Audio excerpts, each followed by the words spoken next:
tidak ada yang kecewa ketika melibatkan Allah dalam urusannya. Saya teringat kisah seorang ibu di Mesir. Ini kisah nyata dan terjadi sekitar 20 tahun yang lalu lah di Mesir. Jadi ada seorang ibu janda dengan satu anak bayi dan tidak ditinggali apa-apa oleh suaminya. Suaminya meninggal dalam keadaan miskin. Dan ibu ini juga keluarga besarnya orang miskin semuanya. Tidak ada yang mampu. Akhirnya setelah dia menjadi janda, dia kerjanya ganti-ganti. Kadang jadi pembantu di rumah orang, kadang di pasar, segala macam. Pokoknya nggak punya pekerjaan tetap untuk bisa menafkahi bayinya. Baru sekitar sebulan ditinggalkan suaminya, bayinya sakit keras, panas tinggi. Panas luar biasa. Terus panas tinggi, mau dibawa ke rumah sakit, nggak punya biaya, beli obat aja nggak ada duit, makan aja belum hari itu.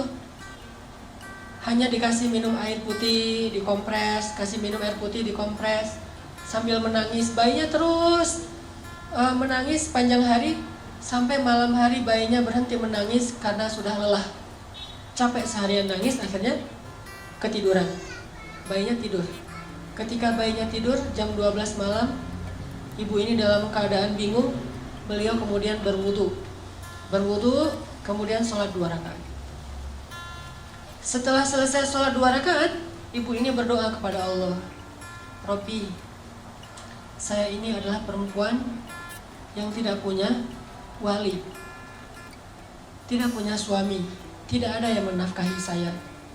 Sedangkan saya punya seorang anak dan dia sekarang sakit.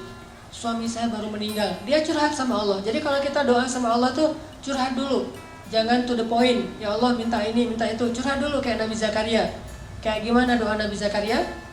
Rabbi inni wahanal 'azmu minni washta'ala ar-ra'su shayba wa lam akum bidu'aika rabbi syaqiyya. Rabbi, tulang saya sudah lemah, rambut saya sudah putih. Curhat dulu masalah kita apa. Dia curhat kepada Allah tentang masalahnya. Dia gak punya uang untuk beli obat, gak punya nafkah, bahkan hari ini makan juga belum. Terus dia bilang di akhir doanya, Rabbi, aku pasrahkan hidupku ini kepadamu. Aku serahkan urusan masalahku ini kepadamu. Berilah jalan keluar kepadaku dan anakku, wahai Allah. Dia berdoa kepada Allah, minta diberikan jalan keluar. Akhirnya pas habis berdoa, tiba-tiba ada orang yang ketuk pintu rumahnya. Assalamualaikum. Dibukain pintu seorang laki-laki. Assalamualaikum. Mana anakmu yang sakit? Saya seorang dokter. Mana anakmu yang sakit?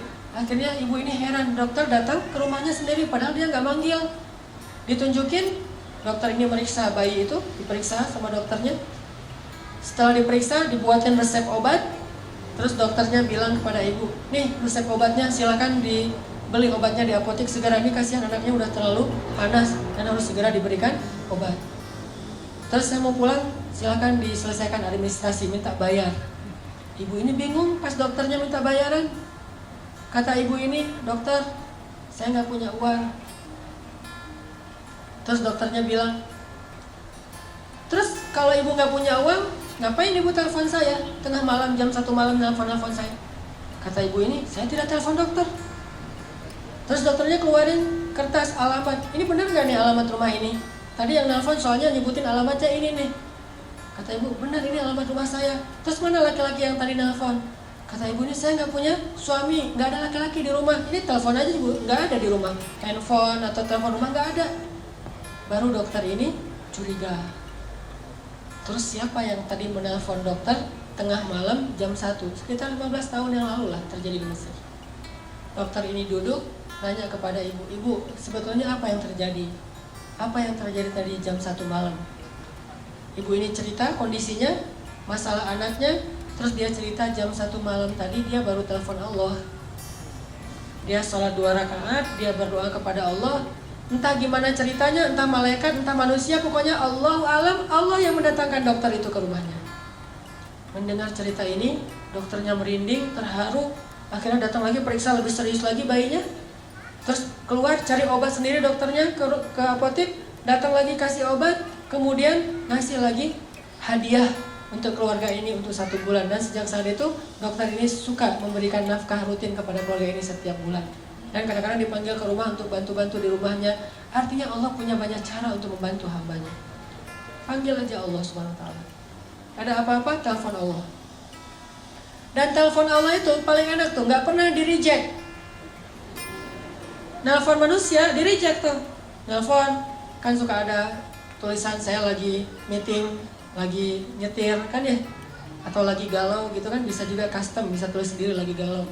Itu kalau nelfon manusia. Kalau nelfon Allah, nggak pernah Allah nggak reject telepon hambanya. Ujibu da'watad da'i idza da'an. Saya pasti akan ngangkat telepon orang yang nelfon saya. Kalau kita analogikan dengan telepon, pasti Allah angkat. Sesibuk apapun Allah, kulla yaumin huwa fi sya'n. Setiap hari itu emang Allah sibuk, tapi Allah nggak pernah disibukkan. Sibuk ya, tapi disibukkan nggak. Allah punya banyak urusan ya, tetapi tidak pernah kewalahan. Telepon Allah. Dan telepon Allah itu nggak perlu hafal nomornya. Aduh, nomor telepon Allah berapa ya? Belum di save misalnya. Nggak perlu, tinggal bilang Allah, langsung ke connect ke langit. Nomor telepon Allah itu cuma bilang Allah aja. Rabbi, ilahi, bebas, nomornya banyak. Dan semuanya aktif, nggak ada nomor itu sudah tidak aktif. Sudah apa misalnya? Nggak ada. Allah pasti mengangkat telepon kita. Dan menelpon Allah itu nggak ngabis-ngabisin kuota, nggak ngabis-ngabisin pulsa, sama sekali gratis. Nggak makan pulsa, nggak ngabisin kuota, nggak perlu hafal nomor, nggak ada yang misalnya lagi telepon dengan yang lain, jadi kita nunggu dulu ngantri. Nggak, telepon Allah itu paling mudah ketimbang nelpon manusia.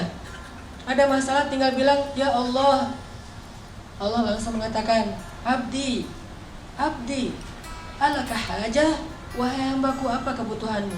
Bahkan di waktu tertentu, Allah yang datang kepada kita. Bukan cuma kita telepon Allah jarak jauh, Allah datang kepada kita. Sepertiga malam terakhir, Allah turun ke langit dunia. Terus Allah mengatakan, adakah orang yang membutuhkan pertolongan, aku tolong?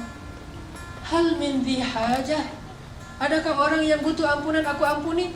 Adakah orang yang butuh keajaiban, aku berikan keajaiban dalam hidupnya? Allah sendiri yang nanya kepada kita.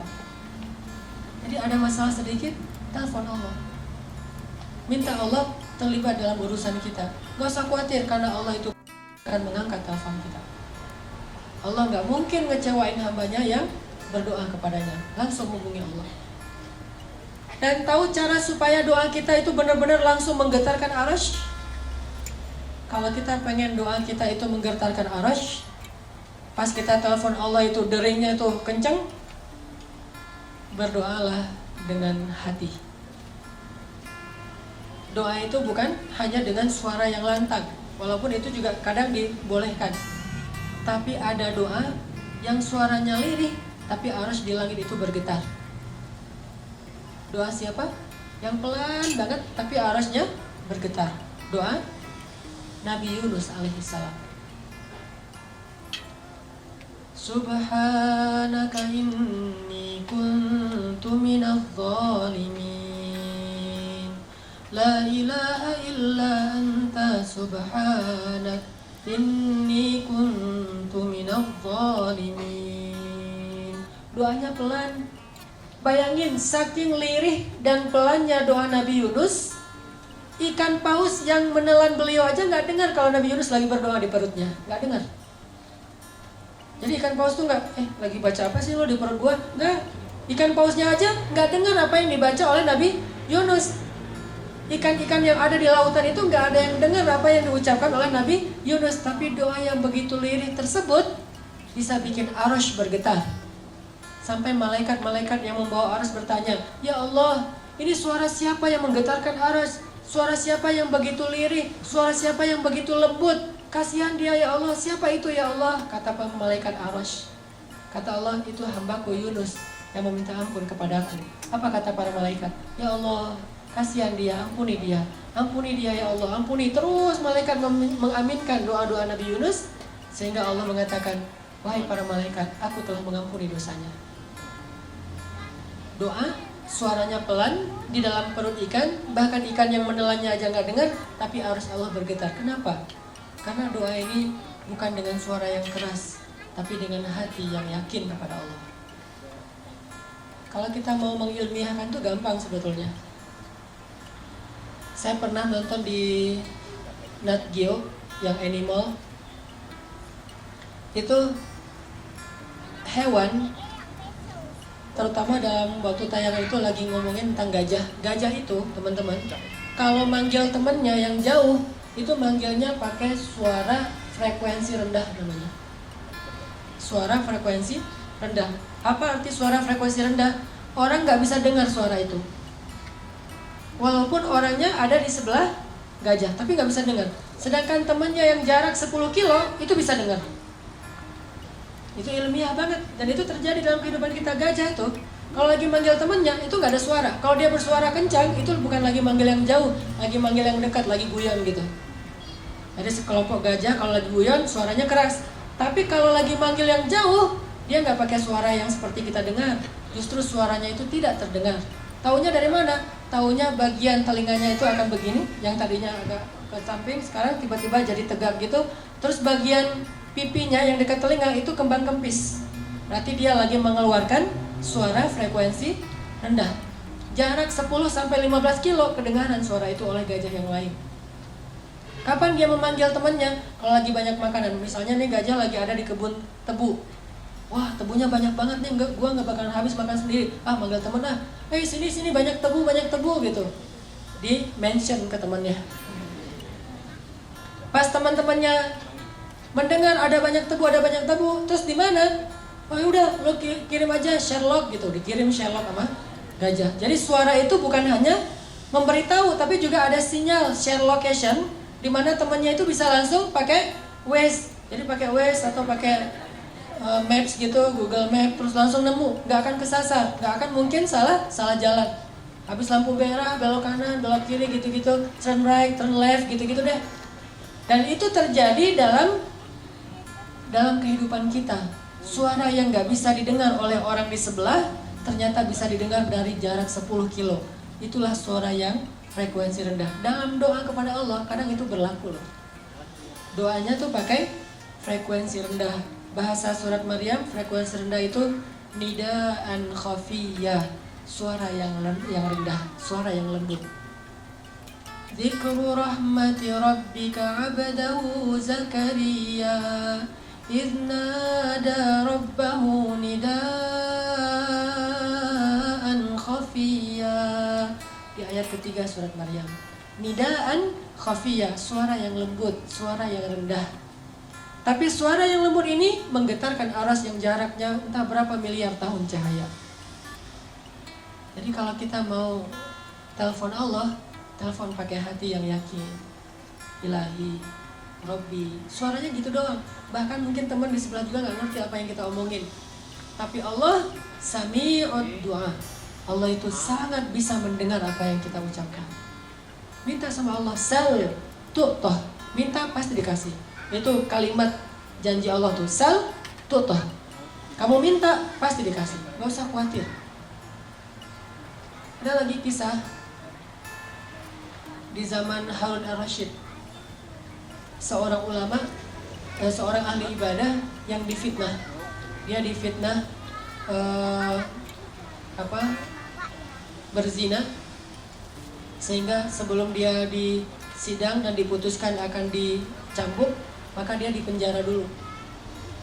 Pas dia dimasukin ke penjara, digembok penjaranya, ada pengawalnya, dia di dalam. Suatu saat habis dia di penjara, Khalifah Harun al-Rashid pergi ke masjid, sholat. Pas sampai di masjid, Harun al-Rashid melihat orang yang tadi di penjara itu sudah ada di dalam masjid, lagi sholat sunnah. Al-Rashid bingung nih, kayak mirip tadi, kayak pernah ketemu orang ini di mana ya? Oh, ini yang tadi di penjara nih, kenapa ada di sini? Siapa yang lepasin dia? Setelah selesai sholat, orangnya udah nggak ada, balik ke penjara, ngelihat dia di dalam penjara. Harun al-Rashid bertanya kepada pengawal, apakah kalian membukakan pintu sehingga dia bisa sholat ke masjid? Kata pengawal, tidak. Dan dari tadi juga dia di dalam. Harun al-Rashid bingung. Besok ke masjid lagi, dia ada di masjid juga. balik ke penjara, dia di dalam penjara, ini orang bisa hilang gitu. Akhirnya Harun al-Rashid mengganti cara menghukum dia, tidak lagi di penjara, tapi diasingkan. Ditaruh di tengah padang pasir atau di pulau mana gitu. Ditaruh di sebuah pulau atau di tengah padang pasir, pokoknya diasingkan aja. Setelah diasingkan, para pengawal ini kemudian pulang. Ketika pengawal ini pulang sampai di gerbang kota mereka menemukan dia sudah ada duluan di gerbang kota. Padahal tadi ditinggal di tengah padang pasir. Dia udah ada di dalam gerbang kota. Terus pas Harun al-Rashid ke masjid, dia udah ada duluan di dalam masjid. Sampai akhirnya Harun al-Rashid curiga, ini orang luar biasa, orang soleh nih. Tapi kenapa dia dibilang berzina? Dipanggil oleh Harun al-Rashid, ya fulan, siapa kamu?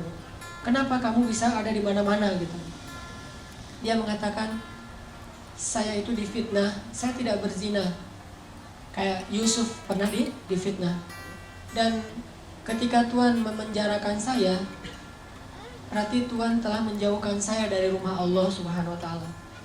Lalu saya berdoa, ya Allah, saya rela jika saya difitnah, tapi jangan biarkan saya jauh dari rumah-Mu ya Allah. Beri saya kesempatan untuk tetap sholat di masjid-Mu. Sehingga akhirnya entah gimana ceritanya, pokoknya dia bisa sholat di masjid aja, balik lagi ke penjara, sholat lagi ke masjid, balik lagi ke penjara, tanpa harus membuka gerbang penjaranya. Dan ini kisah nyata terjadi di zaman Harun al-Rashid. Akhirnya orang ini dibebaskan, dan Harun al-Rashid juga belajar tentang ketaatan kepada Allah dari orang ini. Artinya kalau orang melibatkan Allah, banyak hal-hal yang ajaib, surprise terjadi dalam hidupnya. Kalau kita nggak percaya, itu alasan kenapa keajaiban tidak terjadi dalam hidup kita.